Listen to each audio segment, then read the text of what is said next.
So, hi everybody, welcome to our live stream to celebrate 2,000 unique downloads for this podcast is Uncalled for. If you found us through KC Fringe Festival, welcome. Let's get you some numbers as we do for these live streams. And the next one will be at 5,000 unique downloads. So let's keep up the good work and everything. And everyone, please stay safe during this pandemic. Make sure you wear your face mask and all that good stuff. All right. So this is how we're going to start our live stream by looking at the numbers. I'm recording this on August 9, 2020. At the moment of this recording, 2,107 unique downloads. So what does that mean in terms of episode breakdown? Well, we're going to do our top 10. So as it loads.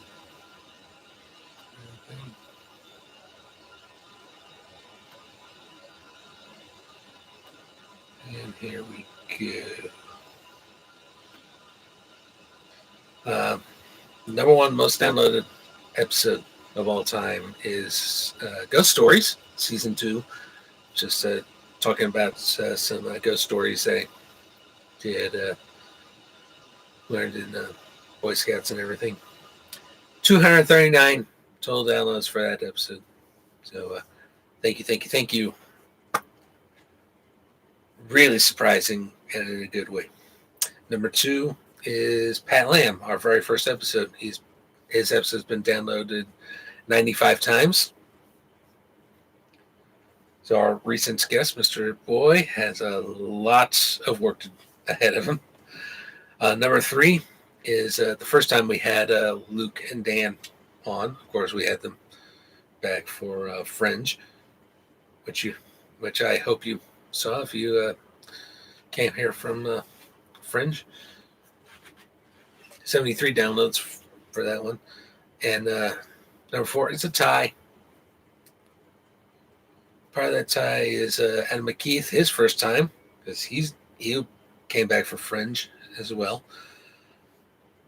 And Chris Lyman, so 2 of my Tales actors, 69 apiece. Then number 6 is Andrew Rainey, 66 downloads. Andrew, of course, was the Bernie volunteer who helped me out with my Senate campaign in 2016. Number 7 is Matt Sewell, my old high school buddies, who's been on the podcast. And number 8 at 54. Matt has 63, by the way. At 54 each, Thoughts on Being an Ex-Mormon, and Conrado at 54. And number 10, Tour of KC at 52 downloads. For the answers, Mr. Boy, 95 plus 43 for Trevor is 138, so he needs 139 downloads to meet his little goal there. And at the moment, he is at 23. Got a lot of catching up to do, but all right. So Arizona missions. Let's do that first. Speaking of Mr. from them, or vis-a-vis a computer screen, but he did mispronounce Roberta Eveslage on the podcast. I'll correct that. And I also notice in my Trekkie episodes that I left an episode off my top 20 list. That episode is Bar Association from Deep Space Nine. This is the one where Rom, Quark's brother, decides to unionize the staff at Quark's bar. An episode directed by LeVar Burton, actually. All right. Well, and Gray Monkey. Just simple questions about the podcast, everything. And I'm going to share with you those answers right now. Question number 1. Trevor Martin mentioned a film that I had helped out with that shares its title with an actual holiday that was observed only in Virginia. What holiday is this? This holiday is no longer observed, and it's not Confederate Heroes Day. The correct answer was Lee Jackson Day. All right. You can still find the short film on YouTube on Trevor's Comedy Minutes channel.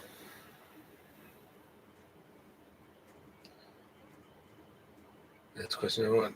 Question number 2. To which Ivy League college did I send copies of my early video work? Some of which I worked on with at school, and others have not been on the podcast yet. You guys are more welcome to be on the podcast. Just let me know. I'll do it remotely right here in my makeshift studio. And I just listed all 8 of the Ivy League schools. The correct answer is Dartmouth, because the friend that I sent those videos to went to Dartmouth. All right. Question 3. At the 2018 Sinkfield Cup in St. Louis, I took a very famous photo, at least famous in chess circles, with Conrado staying with a certain world chess champion. Here it. Okay. There's the photo right now. There's Conrado in the blue. Who is he in the photo with? Well, someone actually said this was Kasparov. I'm pretty sure he don't look. The correct answer is Viswanathan Anand is in the photo with Conrado. And very, very funny story. He was one of the grandmasters participating in the Sinkfield Cup that year.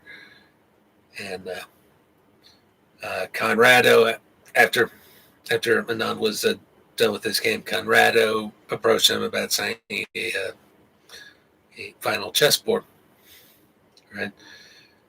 Which I just followed and asked, hey, do you guys mind if I take a photo with you? And that photo is the result. All right. So, not Kasparov. I wish it was Kasparov. Kasparov seems like an interesting individual. And Magnus Carlsen was also listed. Magnus was playing in that tournament, but we didn't get a chance to meet him. Question 4, everyone got right I think that prior to January 2016 was the day giveaway, but yes, I was a St. Louis fan. October 25th, 2021. Can't get here soon enough. Question number 5. During the Smash Up playthrough episode, I played as the minions Cthulhu with Cthulhu himself on hand, paired with what Japanese themed factions? I only named like half of those factions. There's about 8 of them in the entire game. And another one, guess for ninja, and while I love the ninja faction, that is not who I played with. It was, in fact, samurai. Fun fact, I helped playtest the samurai faction.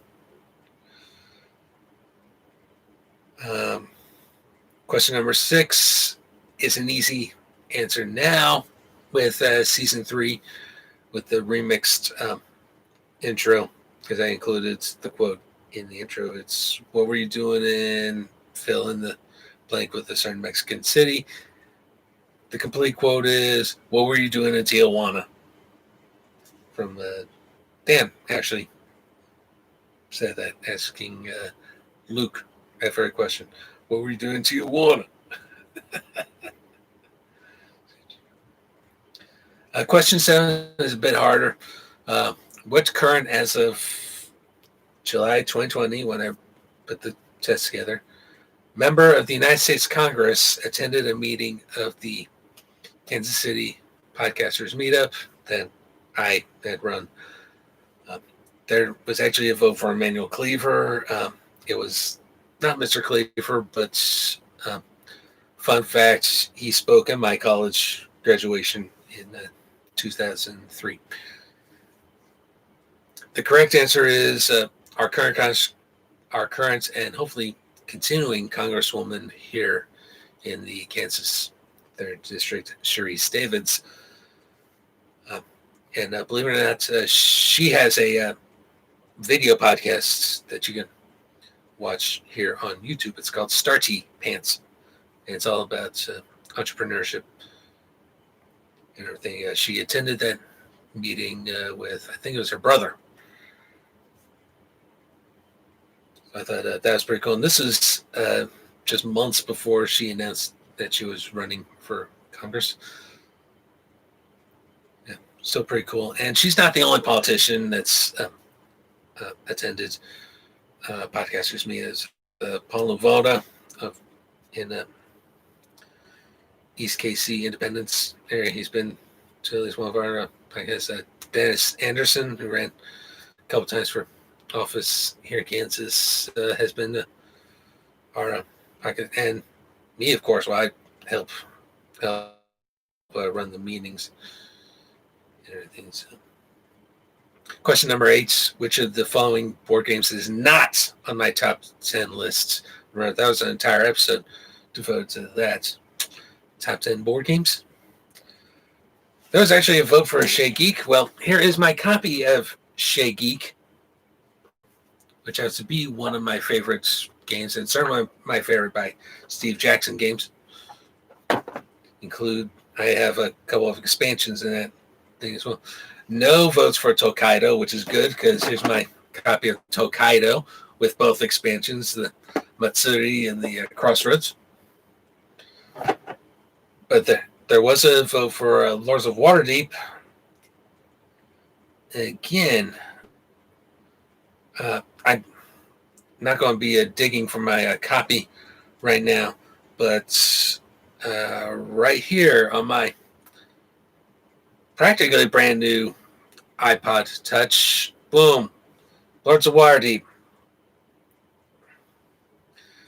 The correct answer is Small World. I do not like Small Worlds at all. All right. What's the point of putting your guys out if you know that a couple turns later, oh, you're going to have to kill them?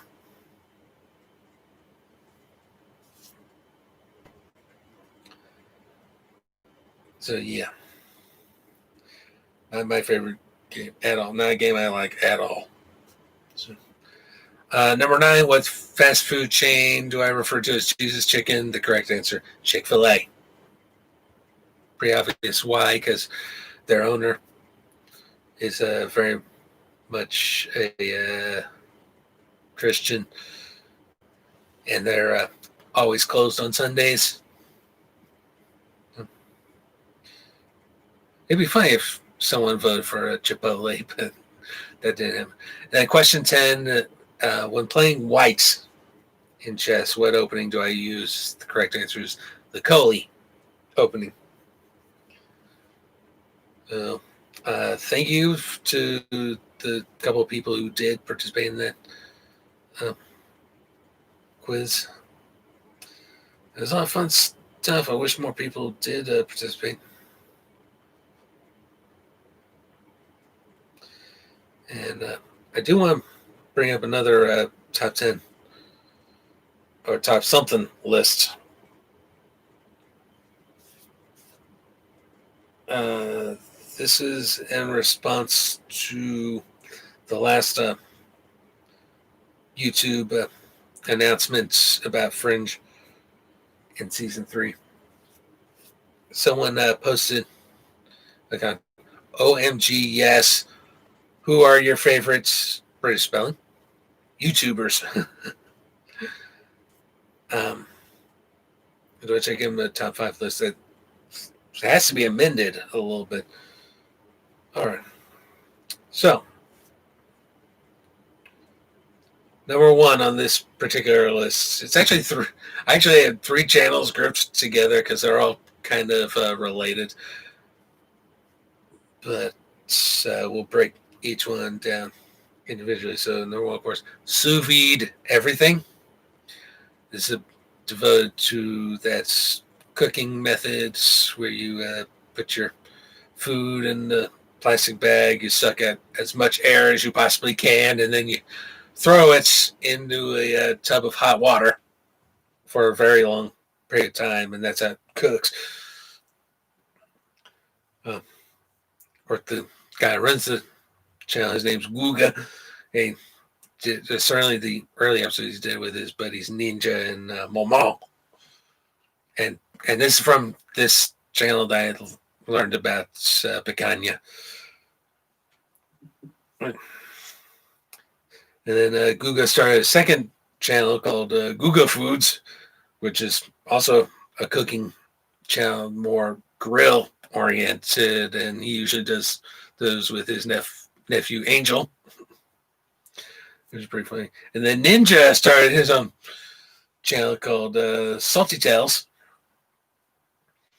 He does, that's mostly, I think it started off as fishing and everything, but then it shifted to cooking and especially grilling.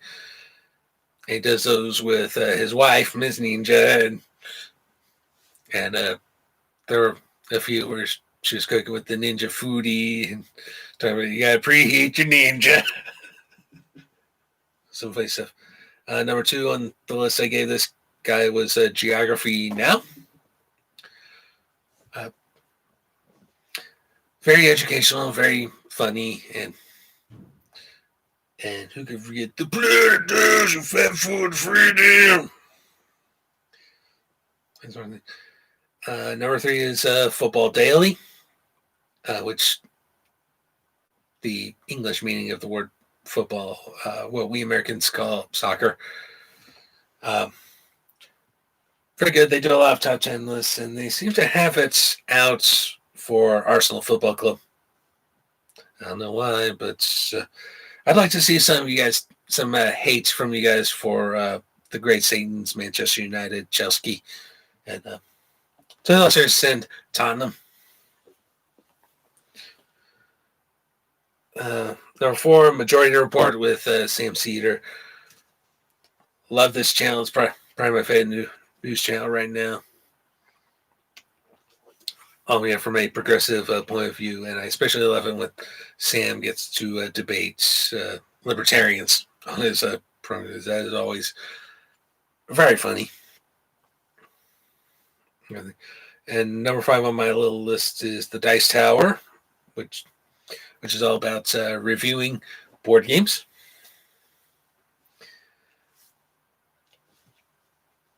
Highly recommended, and they do top 10 lists as well.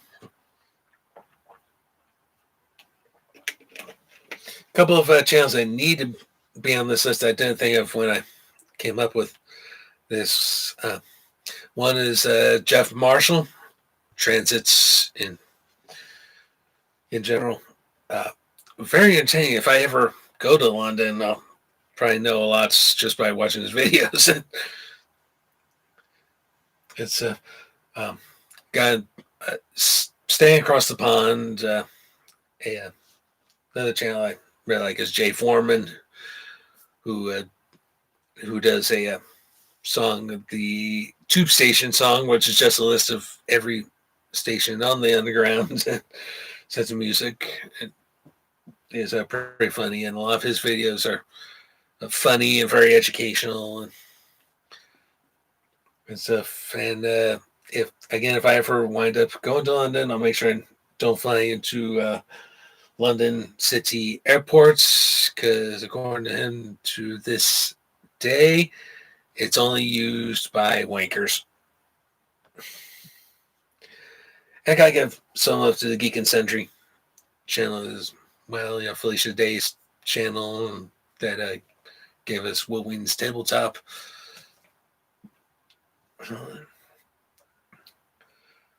No comments, but thinking we were having technical difficulties earlier, so I'm not surprised that we're not getting any comments.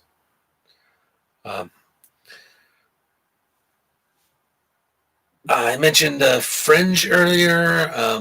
Literally just before I started the podcast, the live stream today, I got off the phone with Cheryl Kimmy, asking about next year's Fringe, because of the pandemic. Of course, we had to do Fringe virtually, and my hope is still to be able to do it as a live show for next summer.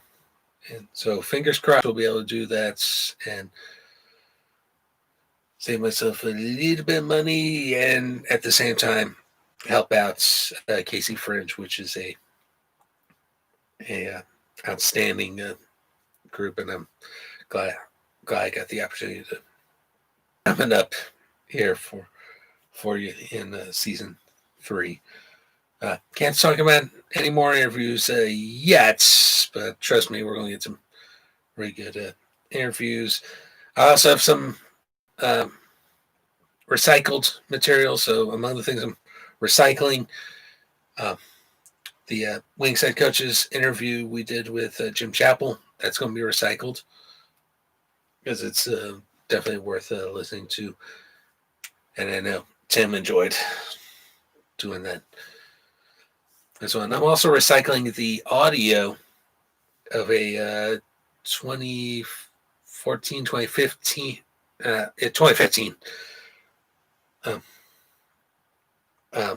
presentation given to the Greater Kansas City Women's Political Caucus, something along those lines, given by Wendy Davis, who came to fame by filibustering an anti-abortion bill on the floor of the Texas State Senate. She had just lost a bid for governor of Texas at the time, and it's my understanding she is currently running for a congressional seat in Texas at the time of this recording. And I absolutely wish her well. A nice lady, too. Important to point out. I also have a playthrough that I'm more than excited to share with you guys. Appropriately, the board game Pandemic, and a top 20 list of my favorite South Park episodes. Those are things to look forward to in season 3, as well as some interviews that will be coming down the pike soon. All right. So I want to thank you all for watching. Thank you all for listening, if you're listening on the podcast. And talk to you next time.